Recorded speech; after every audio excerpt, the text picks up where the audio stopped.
Good evening and welcome. Tonight we will be going over the history and geographies of Bengo and Benguela in Angola. Of course, we'll look at it on Google Earth, but Angola is located in southwest Africa, southern Africa, not South Africa. That's a whole other country. And then to the west, this is the Atlantic Ocean over here. And we are looking at two provinces that are on that coastline. In the coastal strip region, most of Angola is incredibly rocky, mountainous, high plateaus. Pretty much all this. The only part that really isn't is along the coast here. And that's where we are tonight. Bengo and Benguela. So let's start off here in Bengo. As you can see, here is Luanda, the capital of Angola.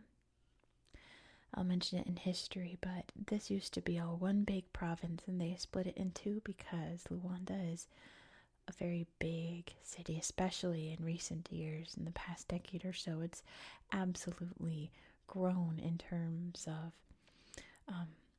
growth. Grown in terms of growth. Okay, let's try that again. Economically, it has grown.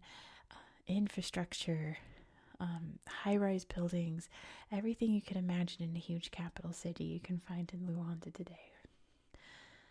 Bengo is pretty much the opposite. It's pretty much just a lot of agricultural land. In fact, it's the most fertile region in Angola. The capital here is Cachito. And some important sites to see, probably the most important in all of Angola, is the Kwanza River. So you can kind of see right here, Kwanza flows up along here and then up toward Luanda. The Kwanza River is very important to Angola for a couple of reasons. It is sort of imagine the Nile is to Egypt, as the Kwanza is to Angola. It's a lifeline that runs through the country. It's the longest river in Angola, and it's an easy way to travel about the different areas here. For the Portuguese, it was an easy way to invade the interior, but we'll touch on that in history. And also, Angola's currency is the Kwanza. So if that ever comes up in trivia, you now know. Angola uses the Kwanza. And before you think, oh, is that how the holiday got its name? No, it's actually, the holiday Kwanzaa comes from a Swahili word, which is literally on the opposite end of the continent. Not named after this river. It's a little happy coincidence there. You can see Kwanzaa Norte and Kwanzaa Sul over here. But of course, we're not going to talk about those tonight. There are many other rivers throughout Bengo province. We have the Bengo River flowing right there, and the Dende River as well. You can see right there, the Dende River, which flows past the capital city, Cachito. You can see down here this huge national park. This is Quixama, I believe. Quixama National Park. My Portuguese is horrendous. Well, I read that this is the only currently functioning national park in Angola. I'm not sure how accurate that is now. Maybe one has opened up in the last few months or weeks, and I didn't find any sources about that. It's because Angola just went through a very long and agonizing civil war. I say just, it ended 25 years ago, but still very fresh in the minds of Angolans, of course. And a lot of the wildlife protections was just null and void. That included here. In 2001, as the Civil War was just wrapping up in its last few days, the park team created Operation Noah's Ark, which was to take animals from overpopulated regions of southern Africa, mainly in Botswana, Zimbabwe, and South Africa, and transport them here, where, very sadly during the Civil War, animals were poached, animals suffered in the conflict, so on and so forth, to help repopulate. And from what I can tell, it's been a big success, so that's wonderful. That is fantastic, of course. So I mentioned before that the capital is Cashito up here, but to be honest, I really didn't find many interesting facts about Cashito. Most of the facts that I found was about this town here called Muxima.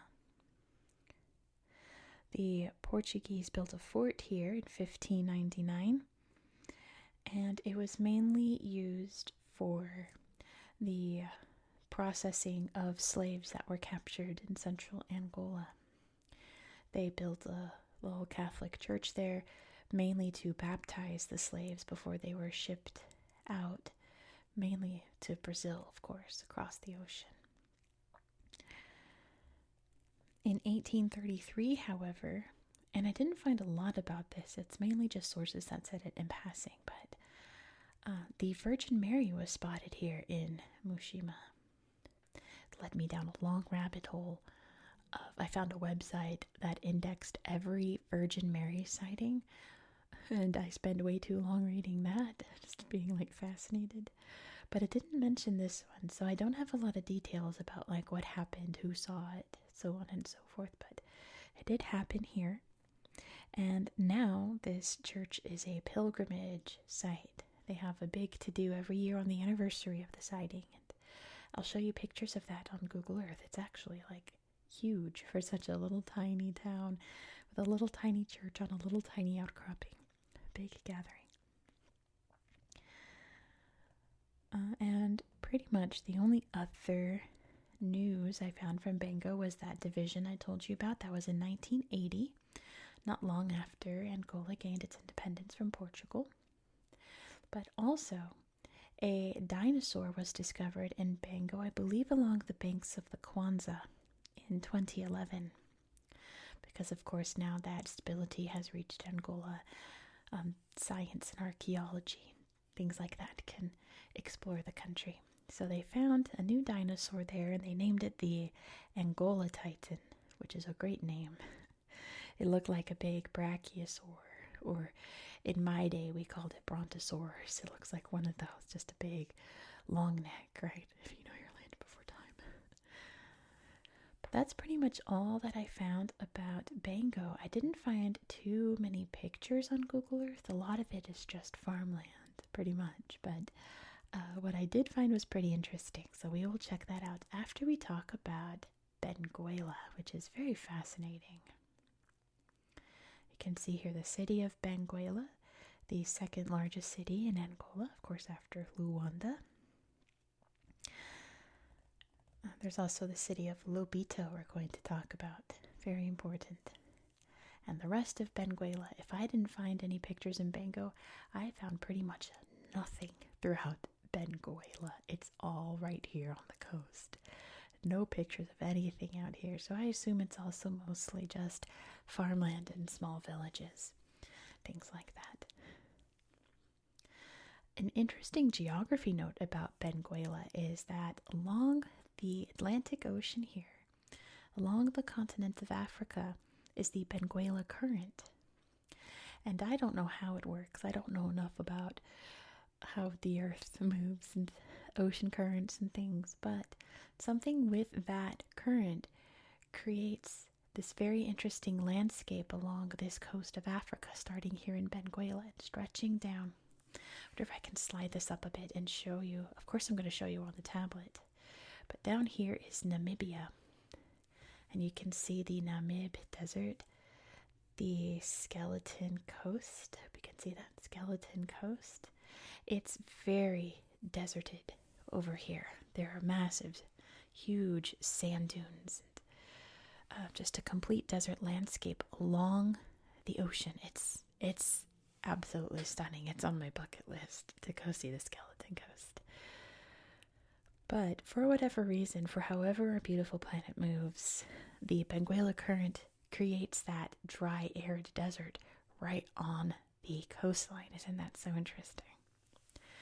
Maybe someone out there watching this knows how that works and they can tell us in the comments.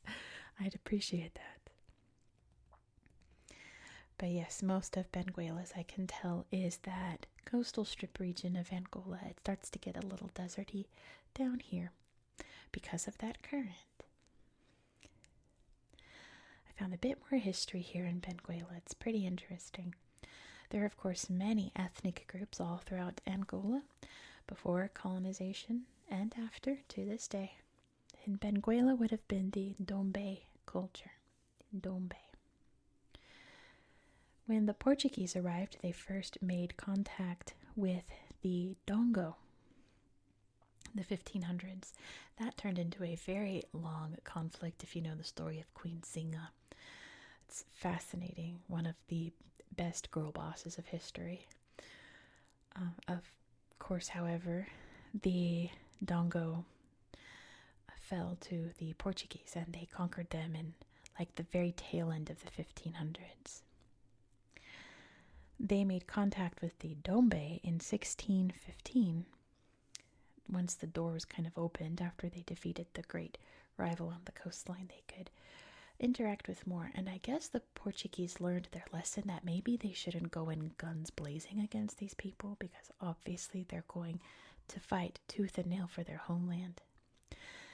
So they decided to recognize this culture and call them the Kingdom of Benguela and kind of give them like rights, I suppose.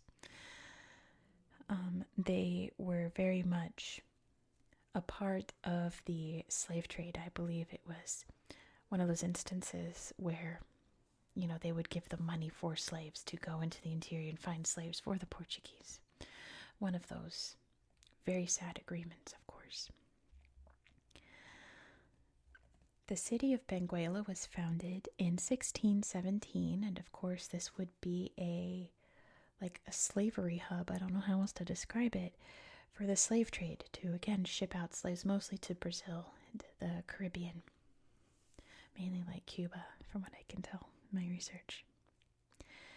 After slavery, though, what happened to the industry here? Because slavery was the number one export of the coast here for a very long time. When that was outlawed, what replaced it? At first it was the typical cash crops of the day, cotton and sugarcane. Later, in like the early 1900s, rubber was introduced here. We're going to talk a little bit about rubber in tomorrow's episode too, because there's natural rubber trees where we're going tomorrow. Rubber was introduced because now, of course, we have automobiles. You need tires. You need rubber to make tires. So rubber was a big business. After that, around independence time in the 1970s to present day, it's copper. A big mining industry in Benguela. But let's backtrack a little bit. We went way too far ahead. Lobito was founded in 1843. It was a perfect little natural harbor, and a much better man-made harbor was built beginning in 1903. And of course, we'll look at that today. It's you look at it and you're like, that's the pristine little harbor there. It's perfect. They should have probably started there, in my opinion. But anyway, that's my hot take for the video, I guess. Anyway, also in 1903, the Benguela Railway began construction, obviously out of Benguela. It first just linked these two cities, but over the years it has vastly expanded all throughout southern Africa. It mainly goes to the DRC. You can see that up here, Democratic Republic of the Congo. It goes all the way down to Port Elizabeth in South Africa, obviously through connections and things. It's not a direct line. Surely you have to transfer trains to go that far. It goes into Zambia and Zimbabwe. It goes all over the place. I think eventually they're trying to stretch it out to Mozambique so it can be coast to coast. Obviously, that train line shut down during the Civil War from 1975 in independence to about 2002. Once the dust settled from the Angolan Civil War, the tracks were, of course, very badly damaged. And repairs and expansion of the line was thanks to China. They threw a bunch of money at it. If we come across any, I'm not sure, but we'll find a couple of projects around these areas that you can see Chinese character stamped on them. The Chinese government really likes to dip into little projects like this, places like this. But the United States very recently became invested in the rail line. As of like a few weeks before I filmed this, I'm filming this in January 2025. In December 2024, U.S. President Joe Biden visited Lobito to talk about how the United States government is going to help invest in what's called the Lobito Corridor, which I think is stretching into the DRC. I read a couple of takes from the Congolese about how this could be a great boom to small communities. It could be a great hindrance because it's extracting more and more resources out of their land. There's a lot of pros and cons to it. I wonder what you think. Do you think it's a good thing that they're expanding this railroad so that more industry and more jobs can be created, or is it a bad thing because it could deteriorate the environment? It's one of those things that, as humans living on our beautiful planet, we need to find the right balance, and hopefully that will be achieved here. And that, my friends, is the history of both Bengo and Benguela. So let's hop over to Google Earth. There's a bunch of places I have to show you. I have to try to remember all of them. So I did so much research over this past weekend. All of my notes are like jumbled up. So I'm hoping I can remember all the spots to show you. If not, I'll just drop them down in a comment or in the description box or something for you to check out on your own. But with that being said, let's hop over to the tablet. Check it out. So here we are, starting in Bengo province. But let's start by zooming out so you can see exactly where we are in the world. Maybe you don't know where Angola is, and that's totally fine because you're about to learn right now. So here is the continent of Africa. You can see the Sahara Desert, the West African coast, Gulf of Guinea, the Horn of Africa. You have Central Africa here where you can see the Dark Congo right there. And then you have Southern Africa. This chunk in Madagascar. Let's not forget Madagascar. But Southern Africa down here, which I feel like when you think Africa, you're probably thinking like Kenya, Tanzania. You think of like the Lion King, But that kind of Lion King-esque vibes you can find all throughout Southern Africa. It's an absolutely stunning corner of the world. There's all kinds of animal diversity and of course like many cultures as well. And then there's Angola here on the coast. Don't forget Cabinda up here. We'll talk about that later this year. And you can see up here what I was talking about, that desert coastline here. Can you see how dry it is? We can even zoom in here on Namibia and see all of the sand dunes right up to the coastline. Isn't that stunning? Absolutely gorgeous. The Namib Desert is something else. Probably one of my favorite deserts next to the Atacama in like Antarctica.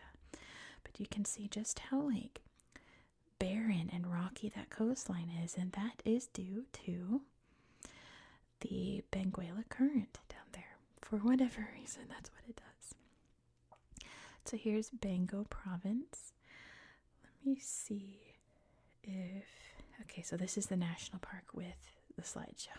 I think there's a national park in Benguela, I want to say, that has no pictures, but like I said, this is apparently the only active one. So we have some sweet giraffes here. Looks like a little brush fire there. The beautiful horizon. there to the park. River cruise, the coastline, the Atlantic Ocean coast, some monkey friends. Oh, very, very wise looking monkey friend there. Beautiful elephants. I was going to do, because I couldn't find a lot of pictures in these provinces, I was just going to have Topple come out. Where's Topple? Topple the ASMR elephant, and just do Topple sounds. But then I did deeper research and found all kinds of things to show you. So sorry, Topple, not today. Maybe another time. Let's see. Isn't it pretty? Monkey going for whatever that is, a little rock or a nut or something. This coastline, what a beautiful beach. Not a lot of African national parks have a gorgeous coastline like this, right? Pretty amazing. And some zebras there. So yeah, interesting to think that probably all those animals we just saw are not from Angola. They're from like Botswana or South Africa or something, or at least their parents were, right? Pretty neat. Oh, before we head to Muxima, I want to show you. Actually, did this have a slideshow? No, okay. Not a lot of slideshows here. You can see this town up here, Umbrieth. I was told like the best beaches are up here, so I went poking around. Here's a little praia right here, a little beach. Come on, we want to see. Praia da Muxima. Isn't that pretty? They're having a big party, looks like. Everyone's here. Yeah, it's like there's not a lot of pictures, and in places where there are pictures, it's nothing really to do with that place. But I was scrolling around here trying to find a cool beach, and I found something, but I have to re-find it. So let's see. It was on the coast. I don't think it was this far. I don't think it was that far away, was it? No, it couldn't have been. It was somewhere up here. I'd be devastated if the slideshow was deleted. Let's see. It was a little... Maybe it was up here. I don't think it was. I need to show you this really cool beach. There's Umbrieth Beach. But, I don't know. Maybe that beach is better. Surely. It's just not pictures of people's cars. Ooh, pretty. Very rocky. Very quiet, isn't it, for a beach? But, you know, it's, like I said, Angola is still technically bouncing back from that civil war. It was that destructive. Although, I'll tell you what, where was I? I was at, like, the gym around this time last year, just on whatever machine I was on watching the TV, and I saw an ad for Angola tourism. And I was just like, what? What am I seeing? Never have I ever seen an ad for tourism on Africa, not even for Egypt, not even for like South Africa or Kenya. And I saw an ad, come visit Angola, and I was just like, what am I looking at right now? And I was like, man, go Angola. It's a little dubious because they've made their wealth through oil, which again we'll talk about when we hit up Cabinda. It's a whole thing. But I don't know. I think any country recovering from a catastrophic war like that should get all the love and respect they need, even if it's a little dubious. I'm never gonna find it. Oh no, I gotta show you. We're gonna wind up in Luanda in a second.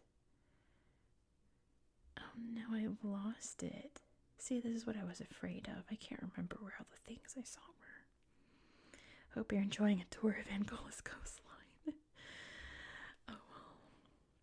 I'm not gonna find it. It was so cool. I swear it was up in the north. Goodness. I swear it was. Are we even still in Bengo? Yeah, we haven't hit Luanda, so we're not there yet. There's Tombo. Let's make sure. Let me go like this and make sure that we're still on track here. Yeah, but see, we're not to Luanda yet. I don't know. There's hope. There's hope that we'll find what I'm looking for. I remember seeing these. Oh, maybe this is it. Maybe this is it. I mean, think maybe we're close. Maybe we're close. Because I remember seeing those. I don't want to spoil what it is either. Because it's really cool. Oh, but I see oil. I think we're heading toward Luanda. Oh, darn. I don't remember where it was. I mean, maybe it was in Benguela. No. Well, if it is in Benguela, then... No, I found it. I found it. Scratch that. I found it.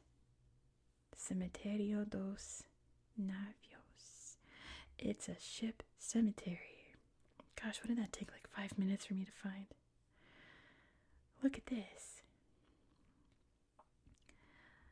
A ship cemetery. And look at these cool trees up here.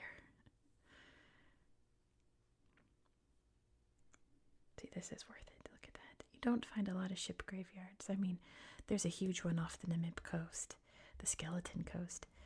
But, yeah, they're kind of few and far between. Look at that. All left out to rest, left out to create little marine ecosystems as they sink down. Wow, look at that. Washed up. Crazy. Wow. It's like a beached whale. And there's some seafood. Yum, yum, yum. Isn't that neat? A ship graveyard. Yeah, you can see him out there. I think that's neat. I hope you think that's neat. All right, let's head over to Muxima. Of course, we'll look at Luanda on another day. I'm about to get lost. We're up here, Bengo. Muxima.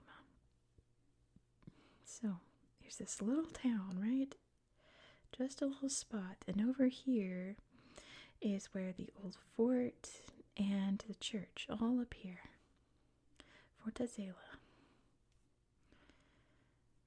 Fortaleza, I'm sorry, Portuguese. There's the little church, which is now, cool cannon, now a shrine to the Virgin Mary, of course. I think it's still a church, but it's mostly that. There it is. But yeah, I think all of the old fort is all worn down. It's just the church that stayed. Here's the church.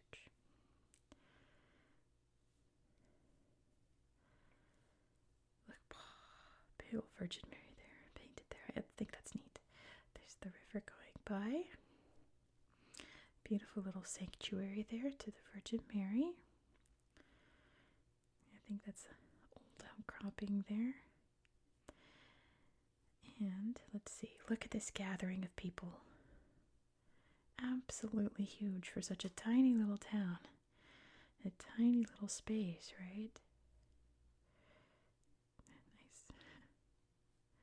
See, there's another. Look at that. Wow. Gathered around a big concert area, it looks like. There's the stage all empty. Pretty amazing, isn't it? That's a great place for a fort. No wonder they picked that spot. Pretty amazing. There's the Kwanzaa River. I think that was all I wanted to show you in Bengo. I think so. Let's hop down to Benguela. That's the Skeleton Coast. We've gone too far. Benguela. And again, like I said, all these pictures out here, I found absolutely nothing to show you. Let's look at Chimbwa. Nothing. So if you play around and find something, let us know. But I've only found stuff over here in the city area, Benguela. Let's just take a look at the, not the airport. I don't know, why not? That's what fate decided that we should see, the Benguela Airport Terminal. I mean, I'm sure it's nice. Oh, kind of. It looks like the warehouse. The September 17th airport. Okay, now let's actually look at Benguela. There we go. Little gray church. Have you ever seen a gray church with this facade before? The little green door. I like that. It's very modern city today with just all those hints of colonialism.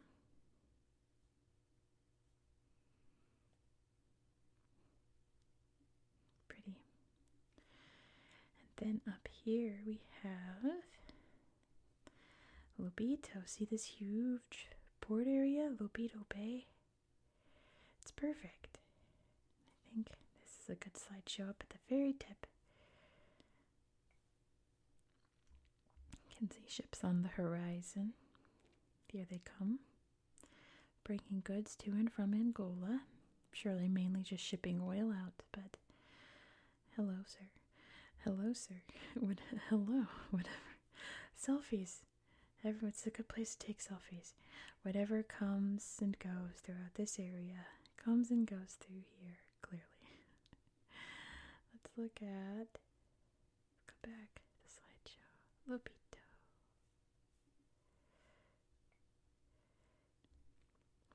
Big old supply ship, cargo ship, right? All the shipping containers there. There's a big boat. Look at that. Literally a houseboat. A boathouse, right? Not a houseboat. A boathouse. Pretty cool. That's a nice picture. Look at the moon up there. That's quite nice. I'm here racking my brain trying to remember anything else I wanted to show you, but I think the things I'm thinking of are in the next video. I don't think it's in this video. Yeah, I think the place I'm thinking of is actually on the other end of the planet. So that is going to be it for tonight. So thank you so much for watching. And like I've said before, this is an ongoing series on my channel, so if you enjoy this style of content, please consider subscribing. Next, we're going to be heading over to Bolivia, and I'm about to show you probably the most stunning thing you've seen on Google Earth. Some incredible, like, pre-Columbian indigenous earthworks like you've never seen before. I mean, you know the Nazca lines in Peru. What else? I mean, all the Mayan pyramids and stuff in Central America. This is something on a whole other level. And we're going to see it on Google Earth. You're not going to want to miss it. Please subscribe so you won't miss out. If you learned something cool in this video, be sure to give it a thumbs up.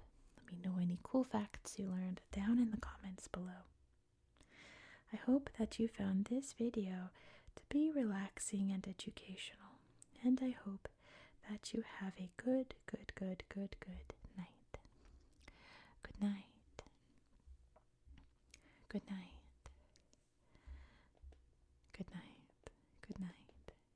Good night. Good night. Good night. Good night. Oops. We just zoomed in